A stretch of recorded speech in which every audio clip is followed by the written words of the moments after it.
Bu bizni mahallamizdan Eshmat va Toshmat. Eshmat akaning uyida chiroqlar va texnika jihozlardan kerakli paytda foydalaniladi. Toshmat akaning uyida esa chiroqlarni o'chirish hech kimning esiga kelmaydi. Uyda televizor uxlab qolgan odamlar shu ishlaydi. Televizor o'zini o'zi tomosha qiladi. Toshmat aka yana erta kech hatto hovlida ham ventilyatorni yoqib qo'yadi.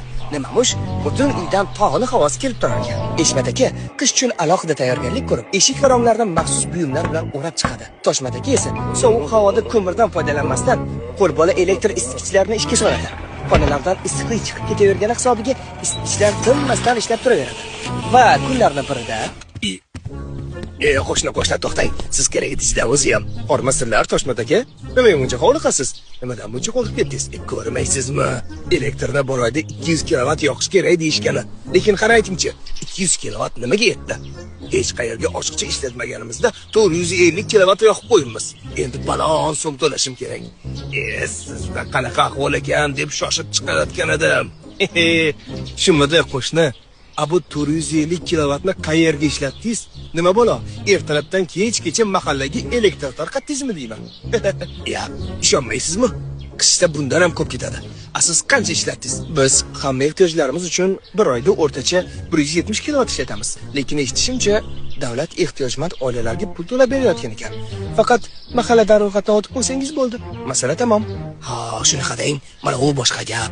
Davlat to'lab beradigan bo'lsa, bemalol ishlataverar ekanmiz-da. Men qo'rqib o'tiribman. Assalomu alaykum. Uzr, bexosdan suhbatinglarni eshitib qoldim. Birozgina noto'g'ri tushungan ko'rinasizlar. Ya, qanaqasiga? Siz kim bo'lasiz o'zi? Men mahalladagi ijtimoiy xodimman. Agar siz 450 kilovat soat ishlatgan bo'lsangiz, 200 kilovat soat uchun bazaviy narxda, qolgan 250 kilovat soatini esa qimmatlashgan narxda to'laysiz. Davlat esa sizga 150 kilovat soatini bazaviy me'yor doirasidagi hamda bazaviy me'yordan oshgan narxlar o'rtasidagi farqni kompensatsiya qilib beradi. Siz oila byudjetini barakasini ushlayman desangiz, eng avvalo energiya tejamkorligiga e'tibor berishingiz kerak. Mana kunduzi bo'lsa ham qarang, xonalarda ham, yo'laklarda ham chiroqlaringiz yoniq. Yana hamma texnika yoniq qolgan. Voy kallam qursin, qaramanman. Britaniya ham ertalab choydan keyin o'chirish esdan chiqibdi.